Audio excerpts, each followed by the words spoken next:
The air in the abandoned house held a stillness that felt deliberate, like time had agreed to stop the moment her body was taken away.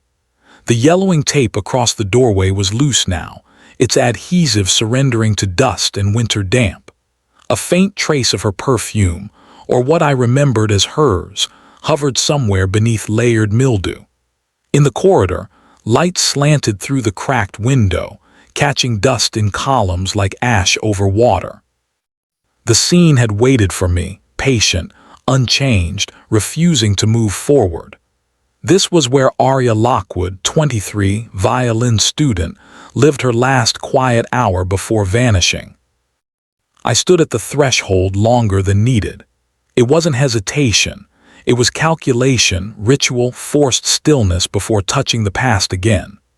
Aria's case had never left me, not in reports, not in dreams, not in the way I noted particular musical notes drifting from passing cars and found myself remembering her rehearsals at the conservatory. She had been precise, gifted, shy with the world but fluent in sonatas. The night she faded from Portland, she left behind a room that looked staged in reverse, too neat for panic, too silent for certainty, too composed for truth. My shoes shifted against the warped flooring, each step slow, respectful, investigative. Dust carried the scent of old cedar and written letters tucked inside books. Somewhere beneath the dry smell lingered faint resin from her violin polish, a scent I recalled from the day she visited the precinct for the scholarship gala announcement. Her mentor had spoken for her then, praising her discipline, her near-obsessive attention to detail. I remember the way she nodded but said nothing, her quiet forming a careful boundary. The kitchen held the same cracked enamel bowl on the counter, the same two glasses set near the drying rack. One had the faintest lip print. I stopped at the alignment, 2 glasses. The case notes had stated no visitor recorded that week, but the glass remained, its impression faded but not erased. I lifted it slightly, again like handling a ghost rather than an object, and placed it inside a fresh evidence pouch. The whisper of plastic felt too loud in the stillness. No voices here. No argument, no forced entry. She walked out or was let out, and the silence afterward was perfect, rehearsed, intentional. The living room still held her open sheet music stand. The notes, hand, marked in that looping pencil style she used, waited mid-page. A violin bow leaned against the chair, its horsehair slack, unrosined. I scanned slowly, letting memory overlap reality. The last practice session, according to her conservatory friend's witness statement, had ended at 7:45 p.m., 3 nights before her disappearance. She left early, carrying a worn red backpack. That detail had always felt like a loose thread. The backpack wasn't her usual.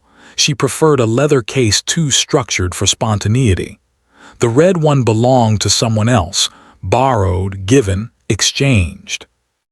That backpack had never been logged. I walked to her bedroom, the floorboards muttering small sounds, brittle but controlled. Inside, her bed was made with exact edges. A photograph sat on her nightstand, angled toward the window. It showed her standing near the Willamette riverbank, holding her violin case, smiling, though even her smile seemed careful, almost trained.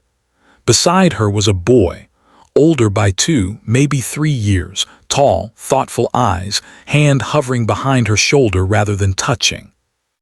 The case file had no mention of him, only a vague reference to a fellow musician she studied with occasionally. No statement, no interview, no clear identity. I lifted the photograph, that single frozen frame of connection, and the dust along its surface rose like memory disturbed. His image, no name, no address, no line in the report. The omission now felt intentional. A faint tapping then, not sound but memory. Investigator Markham reviewing statements, the hurried days that followed, the budget cuts that pressed us to close open files faster than proper. Aria, quiet, talented, vanished without collision or protest. Only a closet emptied of her concert dress and that missing backpack. I found the closet door still half ajar.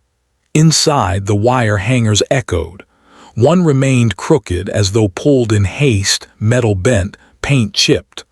I traced it with my gloved finger, not for clue but for time's signature. Something here shifted not toward violence but departure. A fresh scent, paper ink, rose from the floor. I knelt. At the back corner beneath her winter shoes, a small folder waited, corner peeking like a bookmark. I didn't breathe for a moment, not out of fear but preservation. I slid it out. A slim manila file, edges crisp despite age, marked not with her name but with a conservatory seal and a handwritten date. November 12, 1987. 3 days before she vanished. Inside, ticket stubs for a train out of Portland, destination unlisted, the backside of each stub bearing numbers coded in pencil.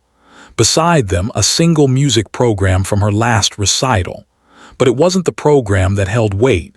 It was the margin note in her handwriting. Exchange complete. Return before winter break. And beneath it, a number crossed out twice. Return. She planned to come back. The disappearance felt altered now.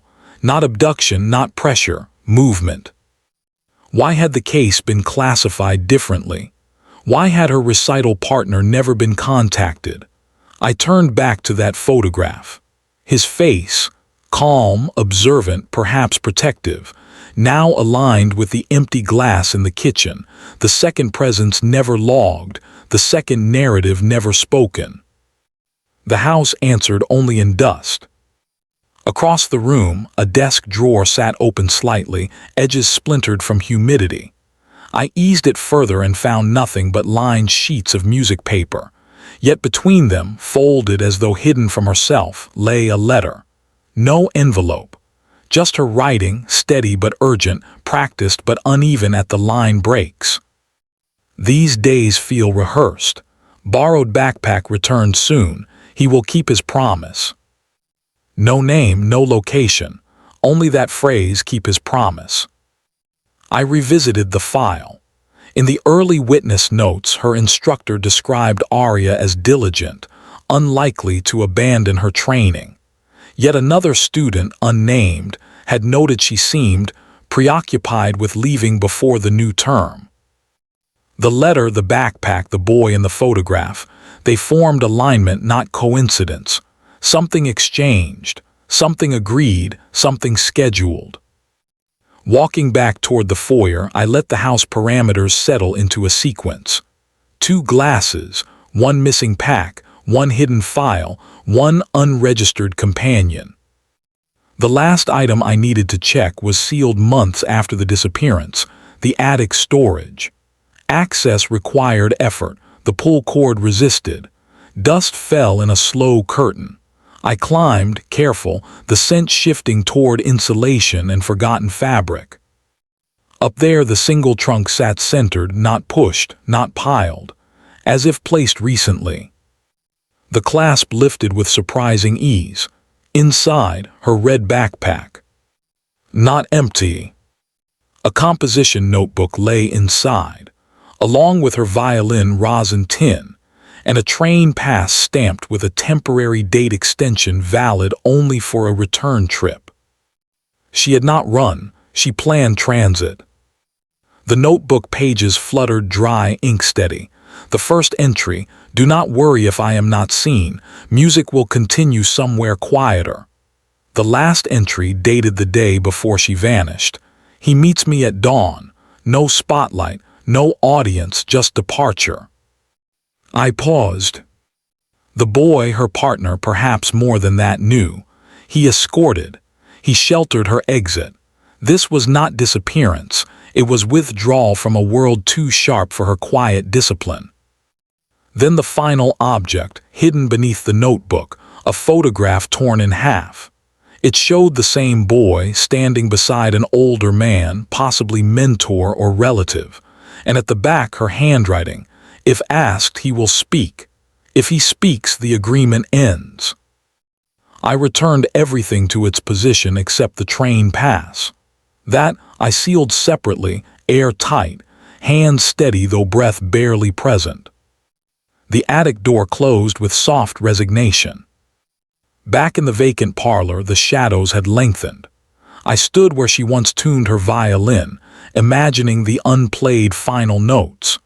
In this forensic quiet, guilt surfaced not as error but as delay, years lost to conclusions made too quickly, statements too shallow, questions left unasked. Yet the logic aligned cleanly now. A partnership, a coordinated exit, protected identity, deliberate absence. She wanted to disappear in a way that harmed no one, and the investigation, my investigation, had always framed her as taken, not choosing. The evidence now spoke differently. Aria's silence was not fear, it was intention. I set the archived photograph of her by the riverbank on the windowsill, letting dusk claim its edges. Her expression now read not reserved but anticipatory, a quiet person preparing for a world shaped by her own rhythm rather than Portland's demand for brilliance. Before leaving, I recorded the final detail, the torn photograph half. Its absence of the other side would matter. Logic would find it eventually. The missing half carried the true pivot, the person who promised to return her or to remain hidden with her. As I stepped outside, the air tasted of winter rain. The house stayed still, timeless, unburied by what I uncovered, yet no closer to closure. Justice in its technical form could move, yes. Interviews reopened, records corrected, names retrieved, but the human shape of it remained suspended. She had simply moved beyond reach, yet not beyond memory. I closed the door to the scene, careful again, and the tape fluttered in the evening light like a ribbon that no longer held anything except the past. Justice would proceed, mechanical, steady. But Aria remained, quiet, intentional, unfinished. The drive back to the precinct felt longer than the distance. Portland's winter skyline pressed low, wet, metallic, streetlights blurred by drizzle. I kept the red backpack sealed in its evidence container on the passenger seat, though the object no longer felt like evidence of harm, but of choice. Even so, procedure demanded neutrality. Intentions did not absolve disappearance, it merely reframed it. Inside the station, the night shift hummed quietly. I bypassed the bullpen, avoided casual greetings, and walked straight to the archive room. The motion light clicked on sterile white, too bright, too present. Dust did not gather here. Files were rotated, reviewed, replaced. But Aria's folder had once been pulled too quickly back into the drawer, closed without the necessary discomfort of doubt. I opened it again now, laying out every page as if reconstructing a score. Statement notes, transit records, instrument insurance forms, conservatory schedules, a missing persons flyer with edges too clean to match a life so carefully concealed. Her expression on that flyer, unsmiling but not sorrowed, never aligned with the panic the case file imposed on her narrative. We had filled in emotion she did not write. I retrieved the new material, the torn photograph half, the notebook entries, the train pass, and placed them among the original documents. The distances between facts narrowed. A pattern, quiet but precise, emerged like a motif beneath melody. Then a voice, small, hesitant, entered the archive room doorway. "Everything all right?" It was Hale, junior officer. He spoke as though the air might break. I responded with minimal sound, not wanting to fracture the atmosphere. "Reviewing old material." He nodded, unsure, but didn't step inside. "You're back on that case." Not a question, not judgment, just acknowledgement of time looping. "I never left it," I said, keeping the words clean. He waited, then withdrew without another sound. His departure left the hum of overhead ventilation and the faint, papery whisper of documents settling. I continued sorting. The boy in the photograph needed a name. The train pass held a code, a station marking used only for temporary artist residencies on the coast. I recalled a program. Their conservatory had a partnership with a remote performance retreat, a place where prodigies could work privately, unseen, unburdened by competition. It was rarely publicized, intended for students who struggled with spotlight, who needed sound without audience. Aria was exactly that. I found the adjunct faculty roster from that year, scanning each handwritten signature. Then I saw it, the same looping pencil style on a teaching assistant application, a name scratched with similar restraint, Elia's River. The boy beside her in the photo, the second glass in her kitchen, the silent accompaniment. I noted the address listed for him then, a rental above an old hardware store on Burnside. The original investigation never followed that lead. His contact information remained untouched, uncalled. The oversight echoed through the archive room, quiet but undeniable. I pulled my coat again, leaving the documents open, unfiled. Burnside at night kept a glow of orange sodium that made the wet pavement look lacquered. The hardware shop sign flickered, unreadable. I climbed the exterior stairs, each step soft under rain. His door remained intact, not boarded, not abandoned. I knocked, respectful, 2 taps only. A pause. Footsteps measured calm. The lock clicked, the door opened only halfway. He looked older now, hair less black, posture more deliberate, but the eyes remained. Not startled, not evasive, just steady. "You found the trunk," he said softly. Not accusation, not greeting, just inevitability. I said nothing. The silence held more structure than talk. He exhaled, a slow release. She asked me not to speak unless someone found the backpack. It took longer than she thought. I waited. His voice thinned, not from fear but memory. She wasn't running from here. She was running toward quiet. Noise hurt her, expectations, applause, the constant correction. She needed to work somewhere still, not alone, just unseen. The details fit her handwriting, her withdrawn smile, her near-perfect edges. Did she return? My voice was steady.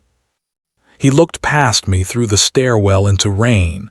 Twice, briefly. She came back for lessons with a collector who funded her. She didn't stay long. She knew if she remained, she'd be named again. And she didn't want her art measured, only played. I considered the years, the unanswered calls, the unclosed file, the false urgency.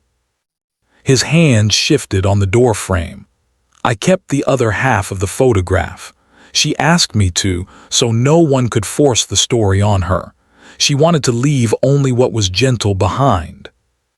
He disappeared for a moment into the dim room, then returned holding an envelope. It bore no name. He handed it to me slowly, as though passing a fragile artifact. "Her words, not mine," he said quietly. Inside, the missing half of the photograph and a single page, handwritten. The ink strokes were even spare. I did not vanish to escape.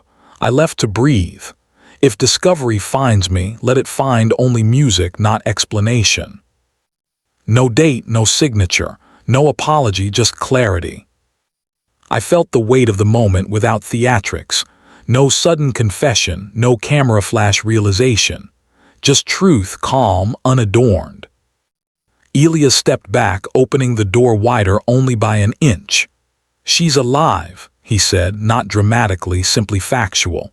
"She performs under another name. Very small venues, invitation only. No posters, no recordings." I nodded, accepting, though procedure tugged at the edges of acceptance. Missing persons cannot simply choose to remain missing, but adults can choose different lives if unharmed. "Do you need to bring her back?" he asked. There was no accusation in it. It was a logistical question, a legal tension. "I need to record what's true," I answered. He breathed once, relieved but not fully. "Then record this, she's at peace." That's all she wanted, sound without noise. The conversation ended there, clean, with no handshake. He closed the door softly, not dismissively but protectively. Back in the precinct, I didn't reopen the archive room immediately. Instead, I sat at my desk, the envelope before me, the second half of her life now visible in careful handwriting and quiet witness. On the form, in clinical ink, I wrote, "Subject not in danger, departure voluntary, location confidential by request, case reclassified. Legal precise controlled." But beneath the official line, in the margin where personal truth sometimes lived, I noted, "She chose silence, not absence." I sealed the file, not as termination but correction. The building settled around me, fluorescent hum steady. Outside, winter rain softened the pavement into reflective darkness. I imagined her somewhere coastal, bow drawn across strings, no spotlight warming her skin, no cameras, no applause demanding repetition. Just tone, breath, tempo. Her music had not ended, it merely left audience behind. The backpack, now logged correctly, became symbol instead of trace. Her final clue not of despair, but of deliberate redirection. Justice, as the state defines it, found resolution. But the human shape of it remained suspended. Not tragic, just distant, like a melody carried across quiet water, reaching the shore only if the wind allowed. The paperwork was submitted before dawn. The precinct halls, emptied of rush, held only the soft murmur of heating vents and occasional footsteps from overnight clerks. Official closure always felt heavier than resolution, but this case carried a different weight, less burden, more quiet realization. I filed Aria's reclassification, but I did not lock her story behind the rigid steel drawer.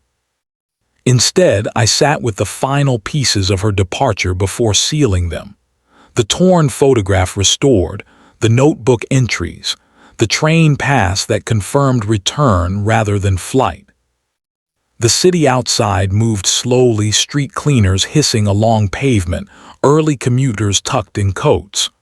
Portland in winter offered a certain compassion in its grayness, a lack of demand. I understood then why she left. The applause would have chased her, the praise would have tightened around her throat. Her escape was not dramatic, it was disciplined. I returned to the old house once more, not for evidence but for atmosphere. The door creaked the same, though the tape now fluttered with less purpose. The living room felt lighter, as if acknowledging that truth had aired the space. Her sheet music remained untouched, notes poised mid-phrase, pencil markings like breaths paused rather than silenced. I sat in her chair, not to occupy her absence but to feel the room as she had. Corners tidy, sound contained, presence subdued but intentional. Her bow rested exactly where it had been. It no longer read like abandonment, it looked like transition. A musician setting down her instrument to take another path, not to disappear, but to relocate her sound. In the attic, the trunk was once again closed. I did not reopen it. Some objects only need to be found once. Downstairs, the glass on the counter remained. I thought briefly of removing it but left it. The house could keep one trace of shared company. Elia's presence would go unrecorded officially, his name silent in the summary, but the truth remained intact where it mattered. I stepped back into the hallway, stopping at the frame where daylight angled sharply across the floorboards. The last time she walked through this corridor, she had carried the red backpack, quiet, assured, prepared. I could almost see her figure, slight, composed, eyes set not on a future she feared but one she built carefully, note by note. When I locked the door behind me, the past did not echo, it settled. The station later held its usual rhythm, telephones, keyboards, clipped instructions. Within that, I drafted the final notation for the file, language controlled, restrained. No further action required. The phrasing sat correctly on the page, though it lacked nuance. But nuance is not required by law. I added one more line, this time internal-facing, not to be read by public record. Subject's autonomy preserved. Then there was nothing left to stamp, sign, or staple. Weeks passed before the letter arrived. No return address, no city stamp, just a clean envelope placed in my incoming tray. I recognized the handwriting before fully lifting it, Aria's looped precision. Inside, a single card, not explanation, not apology, just a line of music notation, 6 measures, careful and spare, the melody unfinished but resolved enough to breathe. Beneath it, in delicate ink, "Thank you for letting quiet remain quiet." No name, clean edges, closure by her definition, not mine. I placed the card gently in the file, not as evidence but as postscript. That spring, during a coastal conference, I walked near a small venue, unmarked, no posters, just a door half open to the sea air. Inside, chairs faced a narrow platform. No amplification, no rows of cameras, just sound. A violinist played with her back to the room, bow gliding in unhurried strokes. I did not intrude nor step inside. There was no need.